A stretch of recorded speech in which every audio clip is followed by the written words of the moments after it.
रूपा पाहता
मागणे ते एक तुझ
हा माघरी ते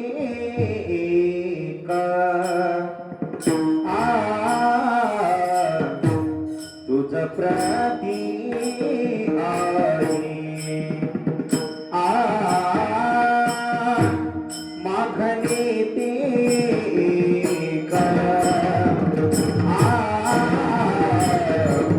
तुझ प्रती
आ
कुंडली वरदा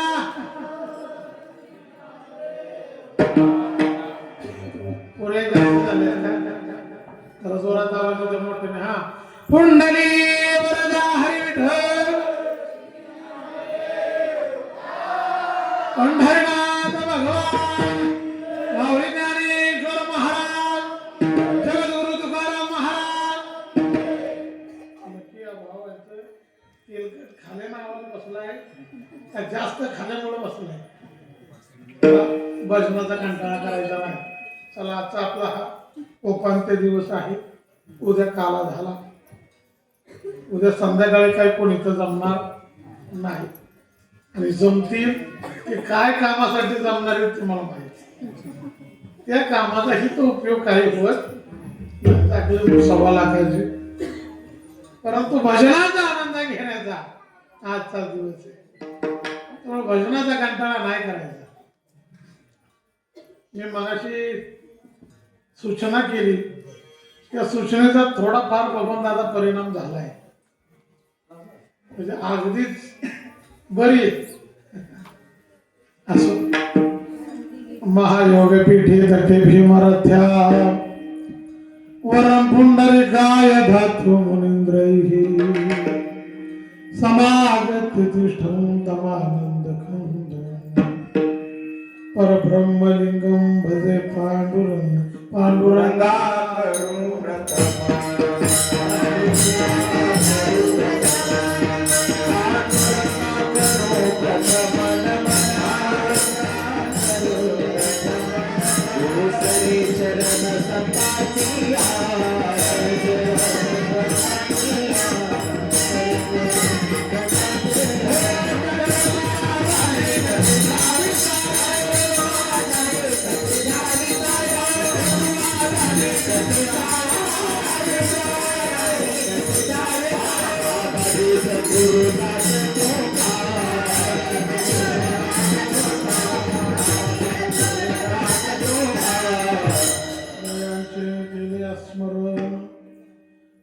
सकळ विद्येचे अधिकर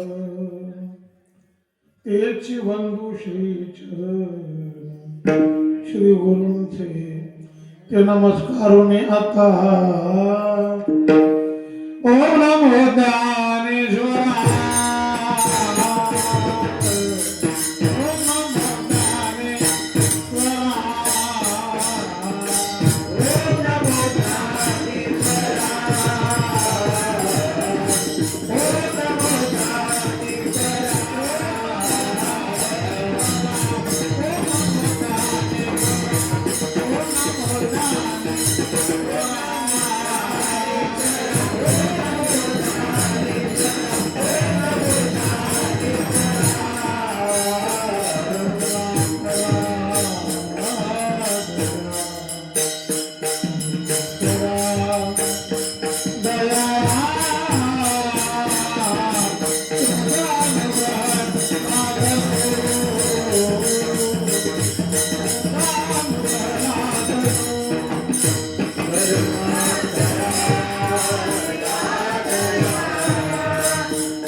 मागणी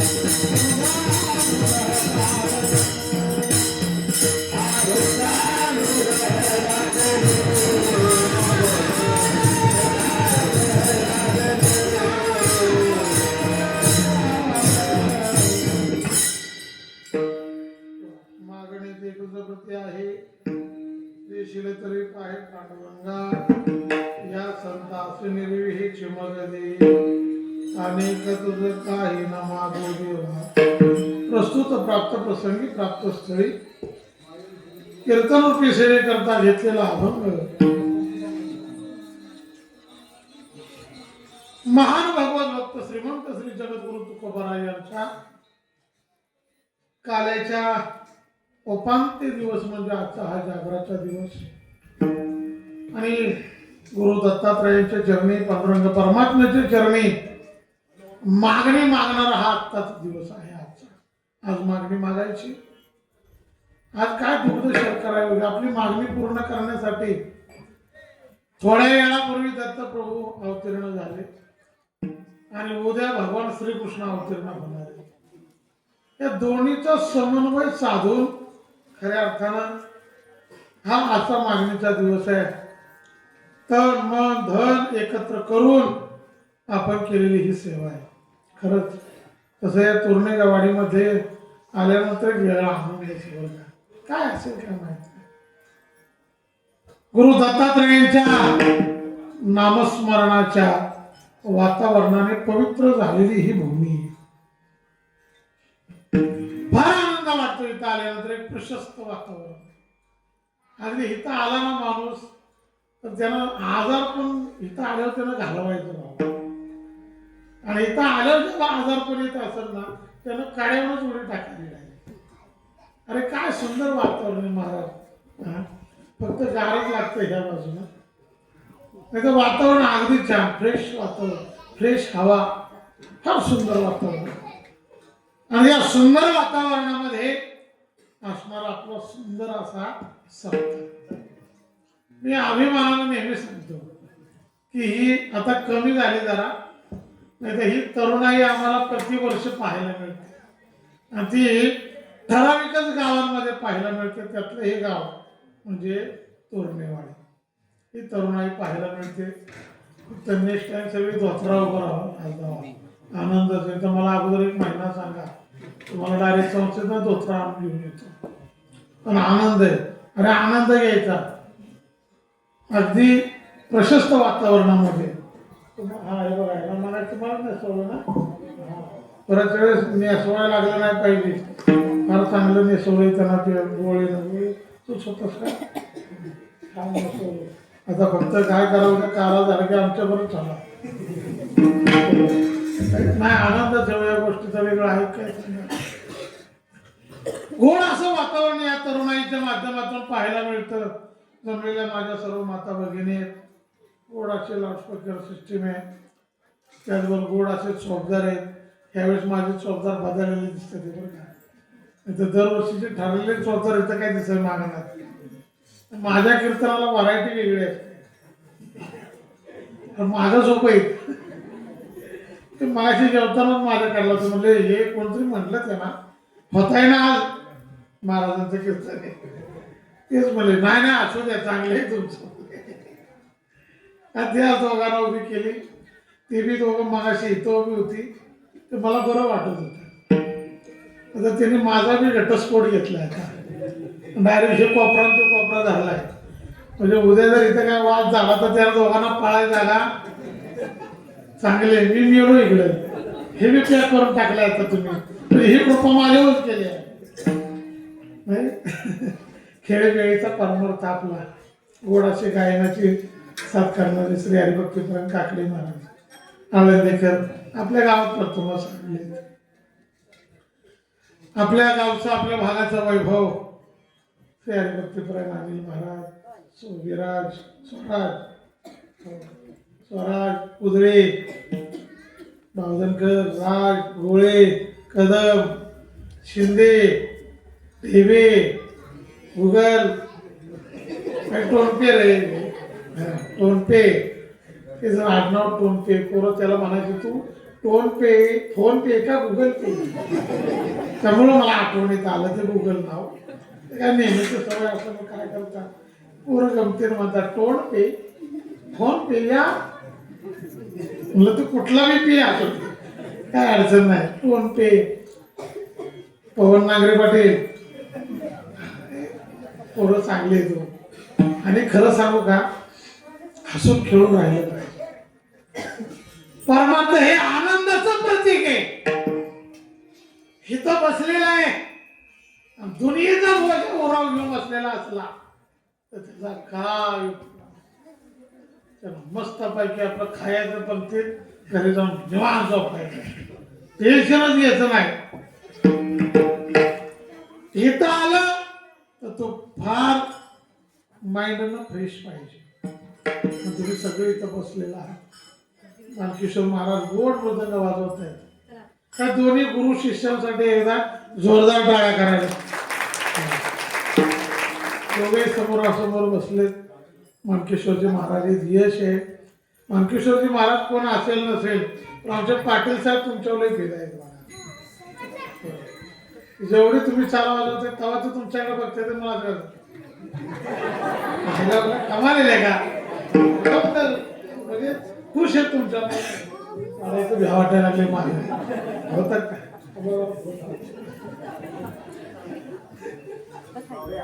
ते माझं माझ्याकडे बघते ते त्याने एखादा असं आता त्यांना काय माहिती त्यातलं काय करतो मला माहित नाही बाबा, पण आनंद आहे ते वाजवायला ते असं करतात. मला मी करतोय वा. अरे काय असतं सांगा तुम्हाला, काय ना कळू दे त्यातलं तर ते ऐकाय आलं तरी आनंद आहे. बबन दादा नाही तर अलीकडे असं झालंय मला काय कळत नाही हे बी मला कळलं पाहिजे. तुम्हाला कळलं तर घ्या. नाही तर अलीकडे असं आलं की प्रत्येकाला असं तर मला जास्त कळतं आणि त्याच्यामुळंच हे सगळा गोंधळ निर्माण होतो. अरे नम्र झाला होता तिने कोणी नम्रतेशिवाय त्या परमात्म्याला जोडला जाऊ शकत नाही. नम्रता तिथे किती विद्या असू द्यावे. मराठीमध्ये गोड सुविचार आहे. विद्या विनयन शोभते. विनयता म्हणजे नम्रता. नम्रतेशिवाय त्या विद्येला किंमत राहत नाही. आणि ही खरं हा आनंद घेण्यासाठी आपण सर्वजण एकत्रित आलेलो आहोत. गोड असा या ठिकाणी अभंग निवडलेला आहे. देवाजवळ मागणी मागणारा अभंग आहे. अरे आम्ही सेवा केली देवा, प्रत्येकाने वेगवेगळ्या पद्धतीने सेवा केलेली आहे. खरं सांगू का, आणि इथं झाडून काढणारा पण त्याची सेवा एखाद्या कीर्तनकारा इतकीच महत्वाची. मृदंग वाजवणारे सेवा करतात अजिबात असं काही नाही. हे टाळ वाजवत आहेत सेवा करतायत असं काही नाही. मी सांगतोय ही सेवा आहे, पण त्या सेवेच्या बारकाईने जर आपण विचार केला तर काही सेवा अशा आहेत महाराज जिथं लाज भय सोडली जाते आणि ती सेवा केली जाते. ही सेवा त्याच्यापर्यंत पोहोचते. प्रातस्मरण वैकुंठवासी गुरुवर्य विकोबा महाराज नेहमी सांगायचे, गायन करत असताना, मृदंग वाजवत असताना, कीर्तन करत असताना, प्रवचन करत असताना, या साधना करत असताना जे आपण करतोय ना हे या समाजाला आवडलं नाही तरी चालेल, स्वतःला आवडलं नाही तरी चालेल, पण ज्याच्यासाठी ते चाललेलं आहे ना त्याला ते आवडावं बस हे महत्वाचं. आणि ज्याला हे कळलं ना की आपली भक्ती त्याला आवडण्यासाठी करायचे त्याचं जीवन सफल झालं.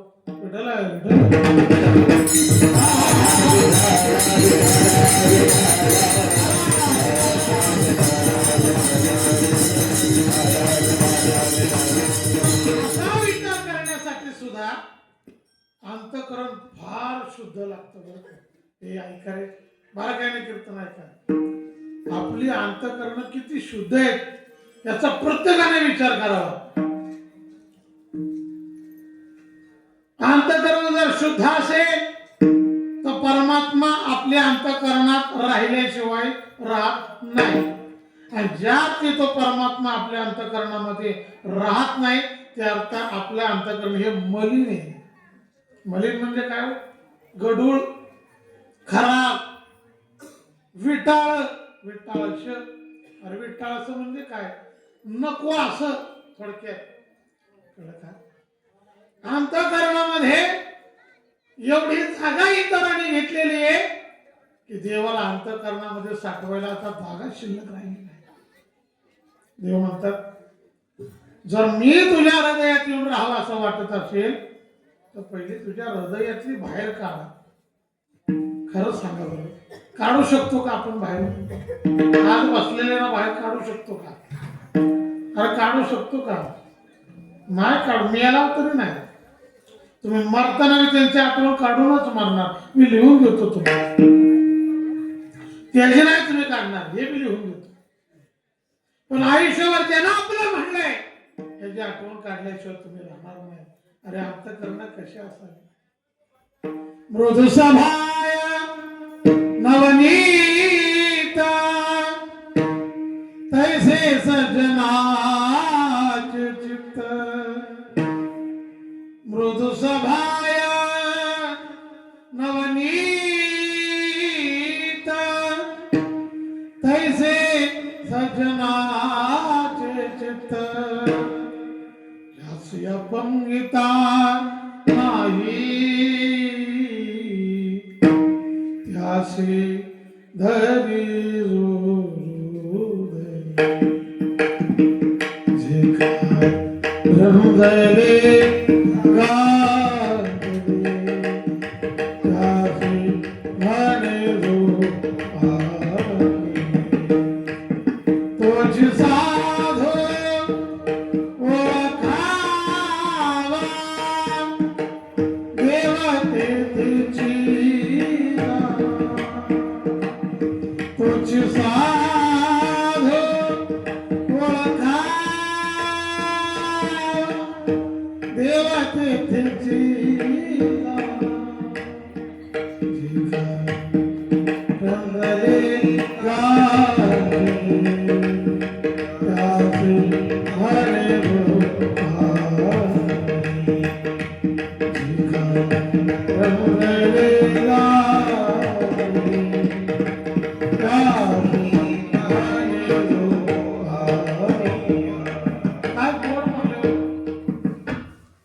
अपंगितामध्ये त्याच्यामध्ये व्यंग निर्माण होत नाही तोची साधू पांढरे कपडे घातला म्हणजे साधू होतो का आता पांढरच म्हणावं तर बगड्यासारखा पांढरा तर कुणीच नाही मग बगड्याला साधू म्हणणार का तुम्ही भगवे कपडे घातले म्हणजे तो साधू झाला का मोठा टेळा लावला म्हणजे साधू झाला का त्याचा मला ते दोहा लक्षात येणार नाही भाऊ त्याचा अर्थ सांगू मोठा टिळा आणि शुद्ध वाणी ही म्हणजे काय बदमाश लोकांची कहाणी त्याचा दोहा माझ्या लक्षात येईना तो आधीच मृदू बोलायला लागला म्हणजे तो संत नाही होत हे त्याला अंतःकरण शुद्ध लागतं अरे शुद्ध अंतःकरणानं देवाची भक्ती केली ना ही 100% लागू होते संतांची भक्ती केली 100% लागू होते अरे जरा कानाचे पडदे सरळ करू नये का आपलं जीवन जर सुशोभित करायचं असेल ना उज्ज्वल करायचं असेल तर आदर्श फक्त साधू संतांना माना आता ही बाळ इथं शक्यच नाही मला इथं कौतुक नाही करायचं कौतुक केलं तर ती म्हणतील बास आता आपलं काम संपलं आता अभ्यास करायची काय आवश्यकता नाही खरंच आहे नेहमी चुका सांगणारी माणसं आयुष्यामध्ये पाहिजेत खरं सांगतो बाळा आपल्याला चांगलं म्हणणारे नसले तरी चालते पण वारंवार आपली चूक सांगणारी माणसं पाहिजे ज्या दिवशी आपल्या आयुष्यात ना चुका सांगणारी माणसं निघून जातात ना आपली अधोगती चालू झाली फार गरजेचं त्याने जर ज्ञानोबाला तुकोबाला हे आदर्श मानताय पुढे मानत राहिले मी गॅरंटी सांगे नाही एखादा कीर्तनकार प्रवचनकार मृदंगाचार्य झाला तरी कमीत कमी हे निर्व्यसनी तरी राहू शकतात नाही अरे त्यांनी त्यांच्या जन्मदात्या आई बापांना आयुष्यावर सांभाळला नुसता अगदी चटणी भाकरी खाऊ घालून तरी आम्ही म्हणून आम्ही खूप कमवलं. काय लोक विचित्र आहेत महाराज. कोण साधू संतांना आदर्श मानतो, कोण मानतो साधू संतांना, मला सांगा. आणि तुम्हाला खरं सांगू का, तुम्ही जर देवाला मानलं नाही ना, त्याचा फरक देवाला काहीच पडत नाही. तुम्ही साधू संतांना मानित नसाल, त्याचा फरक साधू संतांना काही पडत नाही. मला सांगा, आता तुम्ही नरेंद्र मोदी साहेब, माननीय आपल्या देशाचे पंतप्रधान नरेंद्रजी मोदी साहेब यांना अमेरिकेसारख्या देशामध्ये एक उच्च कोटीचा पुरस्कार देऊन या जगातले उत्कृष्ट पंतप्रधान म्हणून त्यांना जर गौरविण्यात येत असेल, तो मान कितीतरी त्यांच्या दृष्टीने मोठा आहे. आणि आपला इथं सोसायटीत निवडून आलेला गडी, तेव्हा तुम्ही नरेंद्र मोदीला मानित नाही. तुझ्या मानण्याला काय धोपाला लावायचंय त्याच्यात? अरे त्याला मानतं कोण? तुझं काय त्याच्यात रे? एकदा गंमत सांगतो तुम्हाला. भावना आम्ही चौकात नाही होतो दोघे, गांजे ते पुसुंबी, सॉरी मेळा ते पुसुंबी गाड्या आपल्या या पिकअप काय, अरे काय म्हणतात त्याला, वडापच्या गाड्या, वडापच ना, हा, त्या वडाप गाड्या दुपारच्या टायमिंगला काय गाड्या भरत नाही, कोण शिटा बसत नाही. हे सगळे पट्टी एका गाडीत बसले. कोण? हे ड्रायव्हर सगळे. तुला नाही बोलत नाही, सगळे ड्रायव्हर एका गाडीत बसले. आम्ही तिकडून भाऊन आम्ही वरून येतो. आठवतं का भाऊ तुम्हाला? आपण दुपारची वेळ होती, निघून आलो होतो कार्यक्रमानं. हे जेव्हा बसलेत, त्या डब्यातल्या चपात्या मोडतात आणि ती म्हणतात त्या उद्धव ठाकरेला काय कळतच नाही. आता काय ह्याला सांगायचं सांगा मला. अरे तुम्ही त्या गाडीत बसून त्या माणसाच्या उगाच उद्या काढताय. कोण म्हणतं त्या मोदीलाच कळत नाही. मला वाटतं ह्यालाच पंतप्रधान बनवायला पाहिजे. त्या गाड्या ऐकून तुम्ही माना नाही तर नका मानू. चहुवेद जानो काही जाणे जाणो, साई साथ गारया, चहुवेद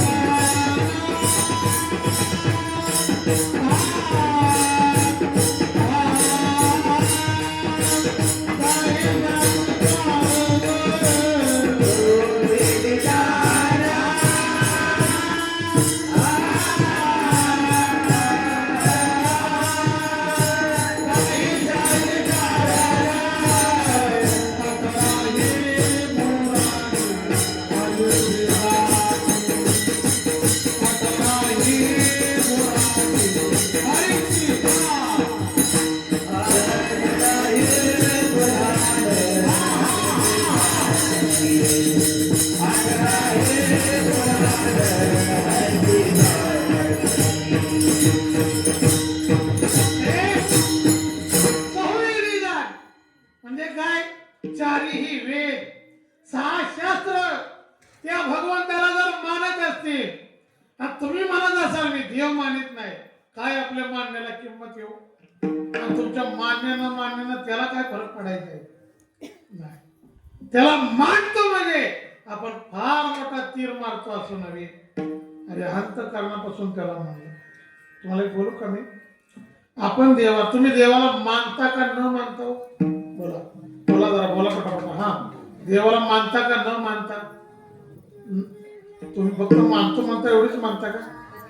बाकी त्यांना काय वावड आहे बाबा? जरा मोठ्याला तरी बोला, मानता का नाही मानत? पहिला मंडळ, देवाला मानता का? अच्छा, मानता तुम्ही. सामान्य रूपानं मानता का विशेष रूपानं मानता? इथंच आवाज दाबला बरं काही. विशेष पुढं म्हणत तर आवाज बंद झाला. अरे स्वतःच्या मालकाला जेवढं विशेष रूपानं आपण मानतो, तेवढं देवाला विशेष रूपानं मानतच नाही. हे मी लिहून देतो तुम्हाला.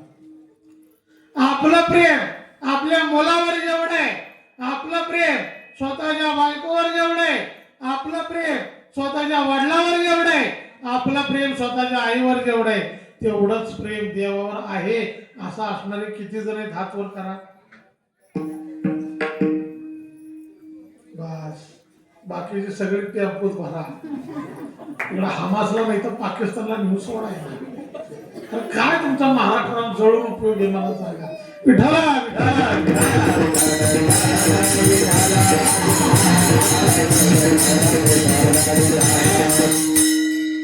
त्यालाही माना मी मारू नका असं म्हणत नाही, पण विशेषत्वानं चला आता उघडच बोलतो तुम्हाला.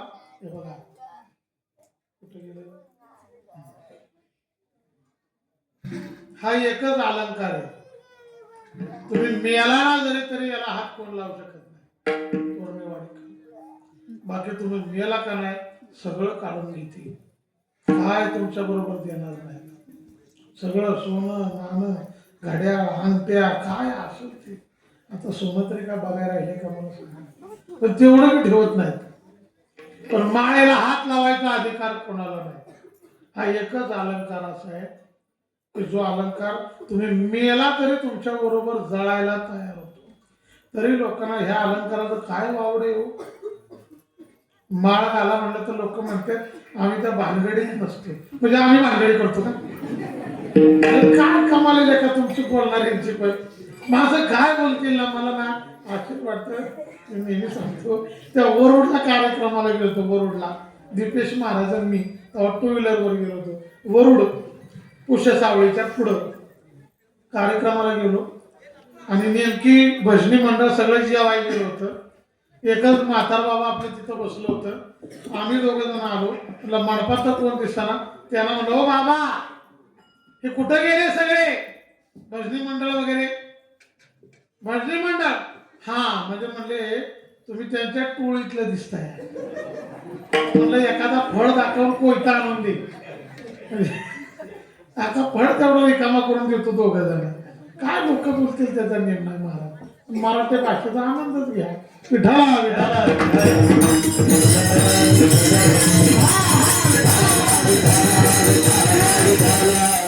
सर्वात मोठा अलंकार हाय. पुढच्या वर्षापासून आपण एक करता का बाबा दादा बघा पटलं तर बोला. मी जाहीर बोलणाराकडे काल्याच्या दिवशी सरळ सगळी माणसं त्या गाभाऱ्यात घालायची. जेवढी येतील तेवढी बायका माणसं सगळी त्या गाभाऱ्याच्या तोंडावर मला बसवायचं. रुपया मला तुम्ही द्यायचं ना. आई शपथ सांगतो जेवढे आहेत ना एवढ्या जणांना माळा मी घेऊन येतो. जेवढे आहेत तेवढ्या माझ्या पैशाच्या. तुम्ही रुपये द्यायचं नाही. फक्त सगळे त्या गाभाऱ्यात घाला. बाहेर आला की तिथंच माळ घालायची. तुला कुठं बोलता येतं तिकडे बोलत मारायचं. तर असं जर मी केलं तर मला असं वाटतं महाराजांच्या कीर्तनाला कोणच येणार नाही. महाराज म्हणतील कशाला तुम्ही काढलं काय. हे खरं सांगतो असा अलंकार जगात कोणता नाही. नाही काय आयुष्य मानतो. जिंदगी किराए का घर है एक ना एक दिन निकलना पड़ेगा. मौत जब तुझको आवाज़ घर से बाहर निकलना पड़ेगा. तुम्ही जर मी याला उद्या तुम्ही उद्या ना मरणार नाही काळजी करू नका. एवढं माझ्या वाणीचं तर अजिबात नाही. एक उदाहरण तुम्ही काय नाव तुमचं. हा केवल काही बोलले का केवल. हा केवल मी जगात पहिल्यांदा नाव तुझं ऐकलं आहे. तो खरंच के मला म्हणजे पहिल्यांदाच ऐकलं हे केवल. आता हे जर उद्या वाढ नाही जाणार काळजी करू नका. पण गेले तर तुम्ही तुमचं प्रेम आहे का नाही त्यांच्यावर. आहे का नाही. नाही नाही म्हणते ते. अरे हाय म्हणा कीर्तनापुरतं तरी बाबा नाराज होईल आमचा. आता हे समजा मित्र मंडळ तुमचं आहे. तुमच्या भरपूर त्यांचं प्रेम आहे. उद्या तुम्ही मी तरी बी घाबरतो म्हणायला गेला तर हे किती दिवस तुम्हाला आठवतील हो घरात. प्रेम म्हणू ना प्रेम प्रेम किती दिवस ठेवाल तुम्ही त्यांना. दिवस पाटील दिवस काय महाराज बोलताय तुम्ही. दिवस दुपारच होऊ द्या फक्त म्हणा बघतोच. अरे नाही रे, आयुष्याच्या वाटेत प्रत्येकाला जायचं, काहीतरी आयुष्यात चांगलं करावं. ए कुत्र्यासारखं जीवन जगण्यात काय समजलं नाही. खरं सांगतो तुम्हाला, साधं जीवन जगा, परोपकारी जीवन जगा, नेहमी दुसऱ्यासाठी जगा. अरे स्वतःसाठी तर कोणीही जगतंय, कधीतरी इतरांसाठी बी जगून मला फार मोठा आनंद असतो. विठाला विठाला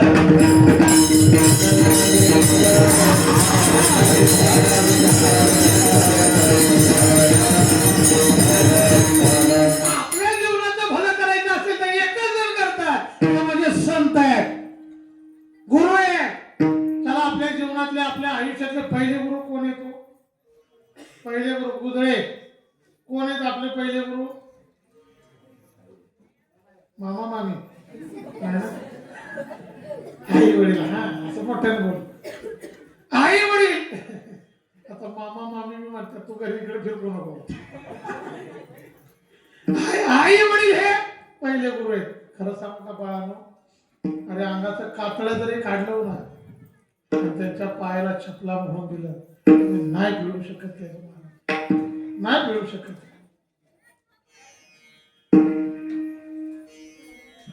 अरे आयुष्य सेवेमध्ये घालवा, सेवेचं फळ पहा. त्या पुंडलिक रायासाठी त्या परमात्म्याला अवतीर्ण व्हावं लागेल. कोणाची सेवा करत होते? नका जाऊ तीर्थाला, नका जाऊ वाराणसीला, नका जाऊ काशीला. काय करायची ती इथं, काशी नाही राहा असं माझं म्हणणं आहे. अरे सेवा त्यांची करा. देवाची सेवा काय केली, आई वडिलांची केली, एकच पुण्य आहे. देवाचा कळस बघितला काय, पांडुरंगाच्या पायाला हात लावला काय, एकच पुण्य आहे. बघणाऱ्याचा दृष्टिकोन तसा पाहिजे. दृष्टिकोन एकसारखा असेल ना, तर इथून पंढरपूरला जायची सुद्धा त्याला आवश्यकता लागत नाही. नेहमी संतांच्या संगतीमध्ये आपलं आयुष्य काढा. संत संग देई सर्व काळ. मग ज्या ठिकाणी संत आहे त्याची संगती मला अपेक्षित आहे. का संगती अपेक्षित आहे त्याचं कारण महाराजांच्या दुसऱ्या चरणासमोर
आणि तुझा काय न मागो देवा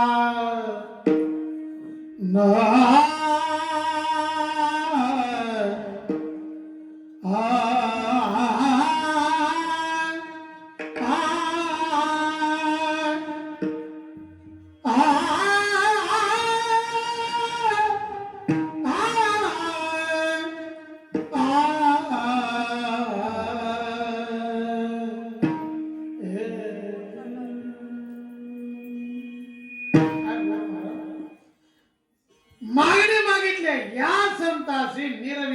निर्वी या शब्दाचा अर्थ स्वाधीन. निर्वी याचा अर्थ सांभाळण्यासाठी. काय म्हणतात तुकोबाराय, हे देवा तुझ्याजवळ आमचं मागणं आहे, आम्हाला मागणी आहे तुझ्याजवळ. खरं तर सांगू का, मागणारे आपण आहे. संतांनी देवाजवळ कधी काय मागितलं नाही बरं का. अरे जे सदैव समाधानी, खरं सांगा, इकडे बघा, इकडे सोडबोड करू नका, इकडे बघा, तुम्ही समाधानी आहात का हो?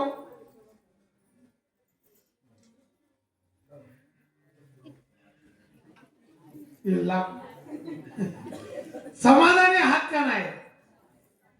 ते तुम्ही आहे का समाधानी? ते तू समाधानी आहेस का? अरे हो, नाही तर नाही, काहीतरी बोल. नाही का बाबा, त्याच्या मागे ताप लावलाय तुम्ही? अवघड असते की. समाधानी वर्ग दाखवू का तुम्हाला? समाधानी वर्ग हे बघा, हे काय झालं मग समाधानी राहाय कदम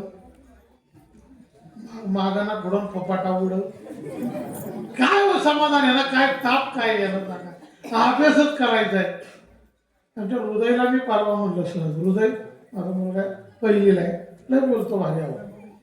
त्याला सहज म्हणलं, बाळा तू लय निवांत राव, आमचं बघ या कार्यक्रमावरून आला की तिकडं पळ, तिकडून आलं की इकडं पळ, किती ताप आहे डोक्याला. तुम्हाला काय म्हणतो माहिती? म्हणतो बाबा तुम्हाला काय सांगू, माझ्या मागे किती ताप येतो. अरे डोक्यालाच हात लावला राव. म्हणलं याला काय ताप दिलाय तुम्ही बाबा? तुला काय ताप आहे? तुला काय ताप आहे म्हणजे? शाळेत गेले की मॅडम म्हणते अभ्यास करा, घरी आलं आई म्हणते अभ्यास करा, आजोबा भेटले म्हणतात अभ्यास करा, तुम्ही कधीतरी आला तरी तेच म्हणता अभ्यास कर.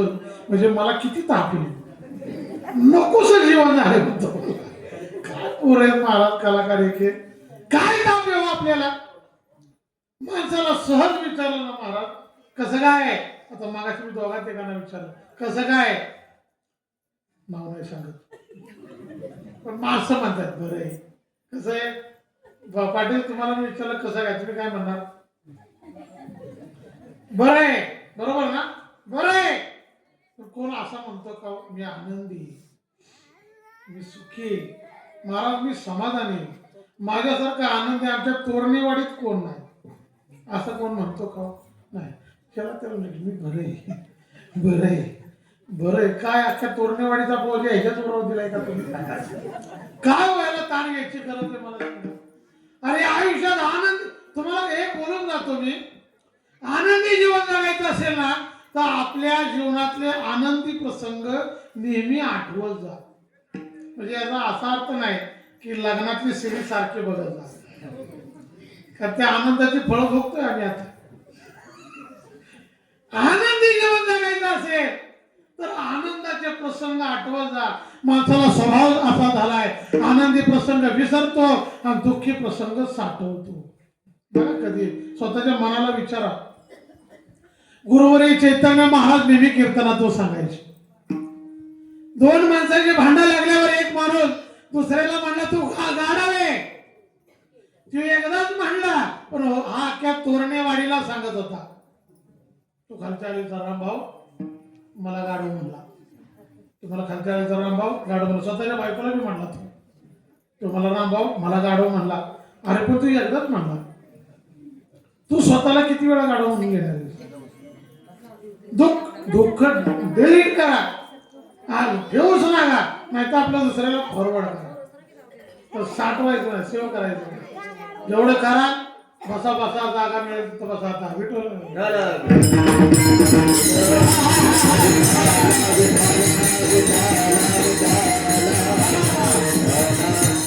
आनंदी जीवन जगायचं असेल तर जिथं आनंद आहे तिथं जावा. बसा बसा, नका बोलू, आता बसा. आनंदी जीवन जगायचं असेल तर तिथं जावा. कुठं? जिथं आनंद आहे. पंढरपूरच्या वारीला एकदा तरी या बरं काय, खरंच वारीला या आणि अखंड या बरं काय. आळंदी ते पंढरपूर किती जण येणार यंदा? बरं हात वर करा, खरंच इमानदारी हात वर करा. महाराज तुमच्या बरोबर आम्ही दिंडीला येणार आहे, हात वर करा. हात वर करायचं पुढच्या वेळी तोरणेवाडीला डिलीटच करून टाकेल. हात वर करताय का नाही याचा निर्णय घ्यायला मला आत्ताच.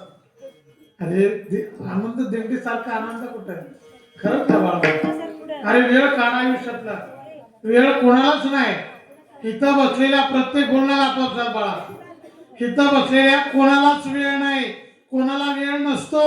वेळ हा काढावा लागतो. काढला तर भरपूर निघतो. वेळ कोणाला नसतो पण काढला तर भरपूर निघतो. आणि खरं सांगू का तुम्हाला, मला ती प्रमाण देऊन आता तुमचा वेळ घ्यायचा नाही.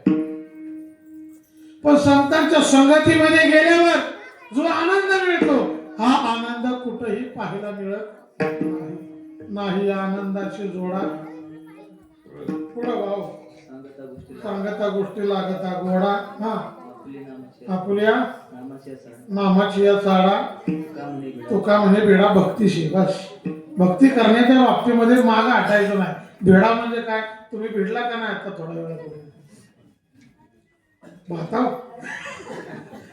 भातावर नाही ती बासुंदी पण भिडली होती. भेडा म्हणजे काय, त्वरित वेळ घालवू नका. गेला आयुष्याचा आता राहिलेला तरी त्याच्या चरणावर समर्पित करायचं आहे. याच्यासाठी संत संगती पाहिजे. महाराज सांगतात देवा काय, मला त्या संतांच्या संगतीमध्ये निर्वी म्हणजे त्यांच्या स्वाधीन मला करा. का देवाला प्रार्थना केली आहे? कारण आपलं प्रारब्ध असल्याशिवाय मायबाप संतांची संगती कधी घडत नाही. का आम्ही इथे हो, आपण इथं का आहोत यालाही प्रारब्ध लागतं. आम्ही इथं नाहीये त्यालाही प्रारब्ध लागतं. एक बोलू का, आपल्या आयुष्यातला क्षण सुद्धा प्रारब्धाच्या माहितीशिवाय हलत नाही. आता हे आनंदाला आपले पाय लागलेले काय, महाराष्ट्र माणूस इतकं पळायचं त्या घरात ना अवतीभोवती सेवा करत. माझ्या बायको मला मनापासून भावते वाईट वाटलं. प्रारब्धाची जोड असते ना महाराज, की प्रत्येकाला कधी ना कधी प्रारब्धच येते. प्रारब्धानं कोणी सुटला नाही. आणि जिथं रामाला वनवास घडला, देव असून त्याला प्रारब्ध म्हणतात. किती यातना भगवान श्रीकृष्णाला सोसाव्या लागल्या, प्रारब्धच म्हणतात. चूक नसतानाही दशरथ राजाला हे पाप सगळं भोगावं लागलं, प्रारब्धच म्हणतात. काय मला सांगा ना, कुठलीही गोष्ट प्रारब्धाशिवाय होत नाही. म्हणून प्रारब्ध हे फार महत्वाचं आहे. घडवणं आपल्या हातात आहे. आज चांगलं कराल तर उद्या चांगलं आपल्याला पाहायला मिळणार आहे. तुम्हाला एक गंमत सांगतो. आयुष्यातलं दुःख विसरण्याचा एक मंत्र लिहून घ्या. ऐकला असेल तरी पण सांगतो. घरी गेल्यानंतर घराच्या चौकटीवर एक वाक्य लिहायचं, हेही दिवस जातील. कुठलं वाक्य बोला, कुठलं वाक्य? येतील जातील. हा, घराच्या चौकटीवर लिहायचं. घराच्या बाहेर जाताना ते वाक्य बघायचं आणि बाहेर निघायचं. तुम्ही नेहमी आनंदी राहा. एका जणानं ते वाक्य बघितलं, फार गरीब परिस्थितीत राहिला होता महाराज. स्वामी नाही केला हो, माझं पंचांगण तरी बघा ना. ते कोरोनाच्या काळात आहे ना भाऊ, तर महाराज लोकांना लोक काय म्हणतात मला माहित नाही. मला लय जणांचा फोन यायचा, अहो महाराज हे कोरोनाचं संपणार आहे का नाही? अहो महाराज का सगळे आपण मारणार आहे? अरे म्हटलं मी कीर्तनकारी ज्योतिषी थोडा ते तुमचा काय हात बघून सांगू का तुम्ही मारणार का जगणार आहे? फक्त आपलं अंग धरून राहा. मिठे मारायला कोणाला जाऊ नाही तर कोरोना बसला तुमच्यावर.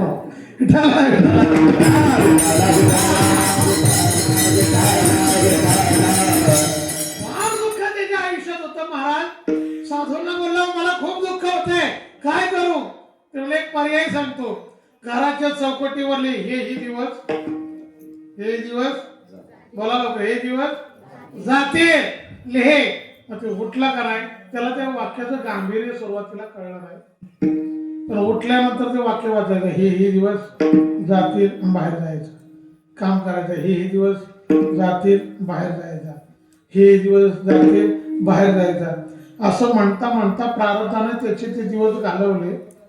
कालांतरानं तो श्रीमंत झाला. कालांतरानं श्रीमंत झाला तरी ते वाक्य वाचायचं, हे दिवस. कळलं वाटतं तुम्हाला? श्रीमंत झाला तरी काय करायचा, हे दिवस, हे दिवस, हे दिवस. नंतर ते वाक्य वाचायचं बंद झालं. मला आता हे दिवस जातील म्हणजे परत तेच त्याला तर वाक्यात पुसून टाकलं. अरे आयुष्यात हेच खरं आहे. कुठलं टेन्शन तुम्ही घेतलंय सांगा ना मला. अरे कशाचं टेन्शन घेतलंय एवढं? झालं की आयुष्य संपलं आता. समाधान करून द्या त्यांचं. आता तुम्ही तुमचा संसार बघा म्हणाव आणि आम्हाला मोकळं करा आता ह्याच्यातून. आपलं पारायणात बसू द्या वाचायला आम्हाला. आता किती दिवस तुमच्या मागं पळायचं? हेच करत बसायचंय.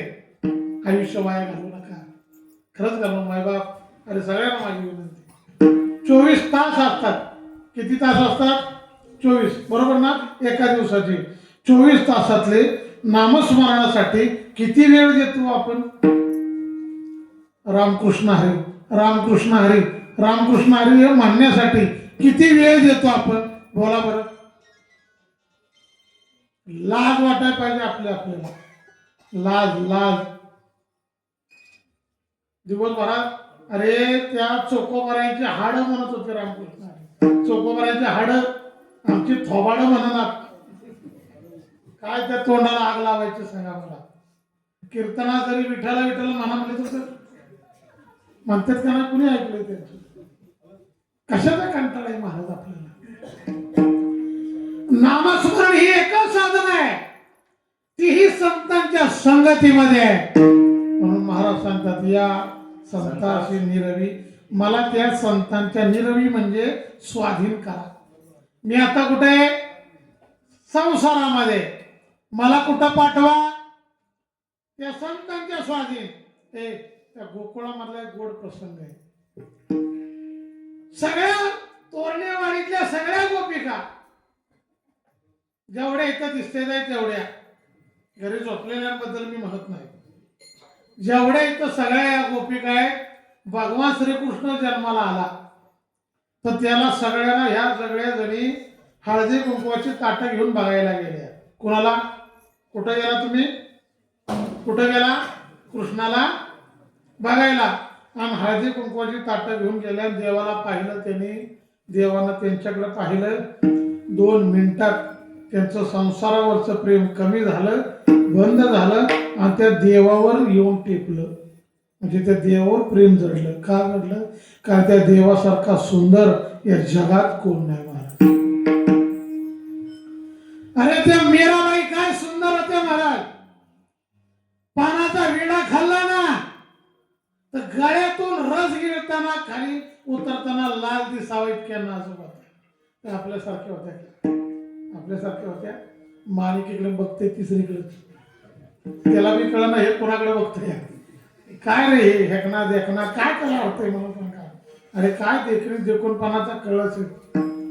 मला सांगा ना, इथं बसणारी मी माणसं सगळी फार देखणे आहेत महाराज. माणसं खूप देखणे. तुम्ही खूप देखणे दिसताय मला. लाजलाच कशाला नाही करता? हे बघा आता मी काय बोललो होतो का वेगळं? देखणं आणि लाजाय. तुम्ही काय लाजायचं? लाजायचं काम त्यांचं आहे. अरे ते देवासारखा सुंदर या जगाच्या पाठीवर कोण? राजस सकुमार मदनाचा पुतळा रविश शिकाळा लोपलिया कस्तुरी मळवट. अशा देवाला पाहिल्यावर सोडलेल्या गाठी दरुशने कृष्ण भेटी. कृष्णाला पाहिल्यामुळे संसाराच्या गाठी सुटल्या. मग त्यांनी पंचारतीची ताटं आणली. देवाला ओवाळायला सुरुवात केली.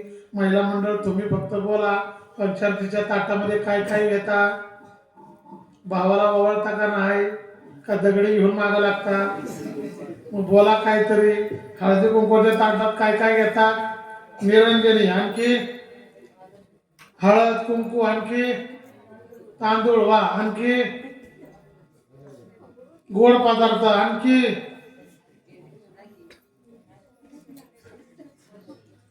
पनीर. अरे काय मला ऐकू आलं नाही काय. बरं जाऊ दे, सगळं मी बोलतो. सोनं घेता का? नाही. कोण म्हणलं नाही?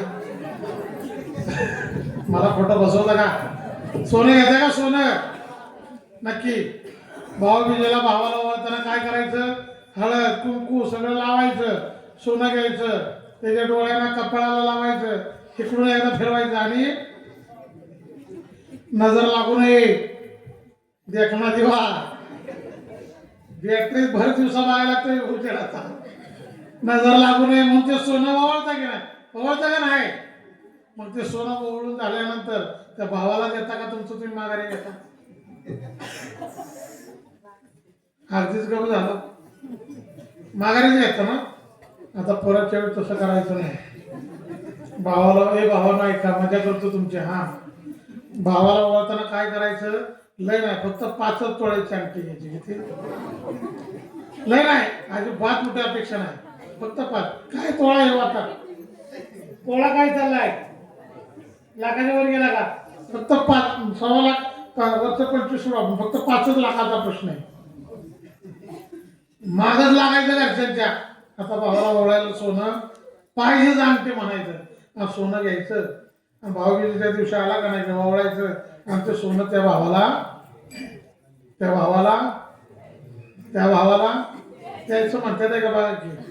त्या भावाला मोठ्यानं म्हणा, त्या भावाला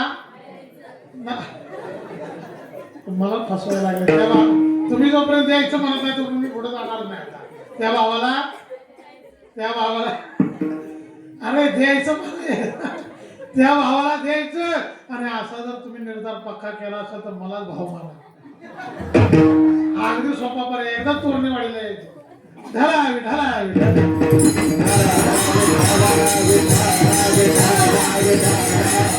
देवाला पाहिलं तरी आनंद आहे.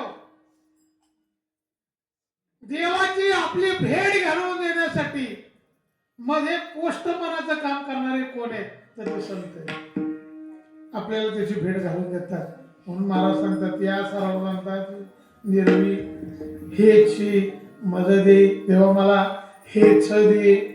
मी एक कल्पना करतो असं होणार नाही, परंतु कोणाला एखाद्याला जर 20 लाखाची लॉटरी लागली तर तुम्ही त्याचा हिसाब कसा कराल? कोण म्हणाल का अनिल भाऊ यातले 10 लाख द्यावं, आपण मंदिराला द्यावं पूर्णेवाडीत तरी? हा, तुम्ही ठेका धरलाय नाही म्हणायचा, तुम्ही ठरवलं जाता नाहीच म्हणायचं. आता हायगेच करायचं.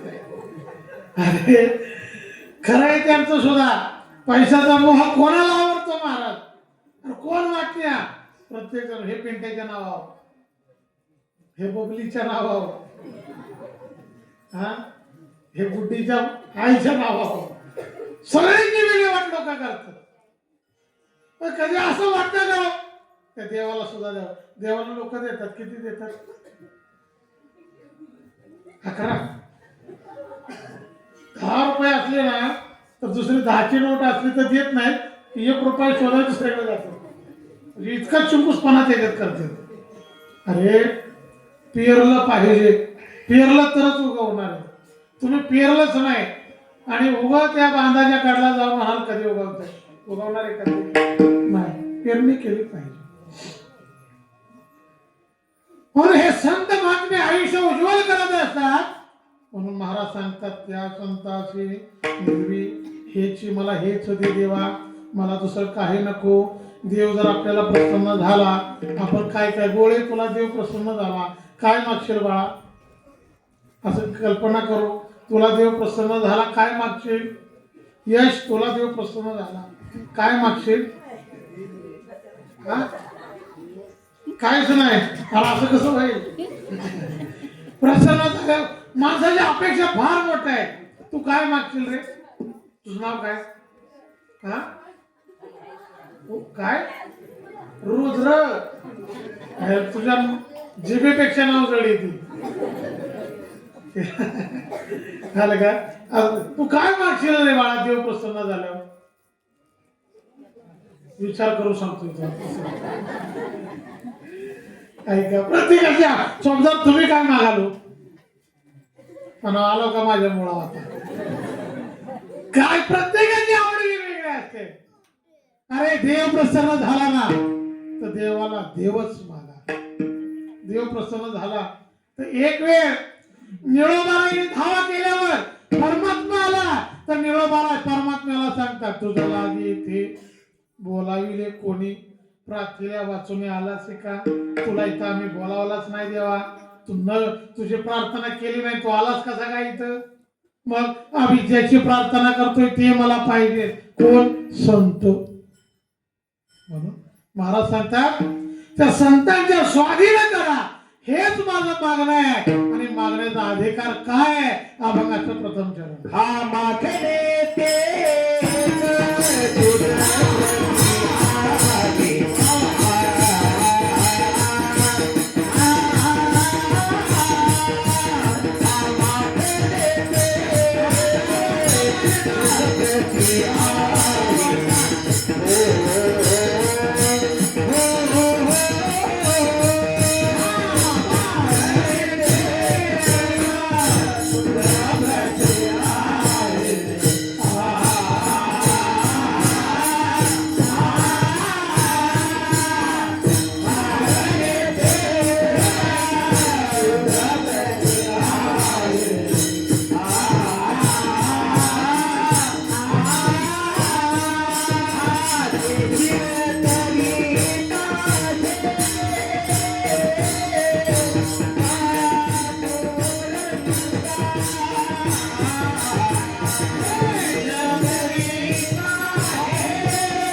जगद्गुरु तुकोबाराची भक्ती एवढी मोठी होती ना मायबाप, की त्या भक्तीचं ऋण हे देवावरही झालं होतं.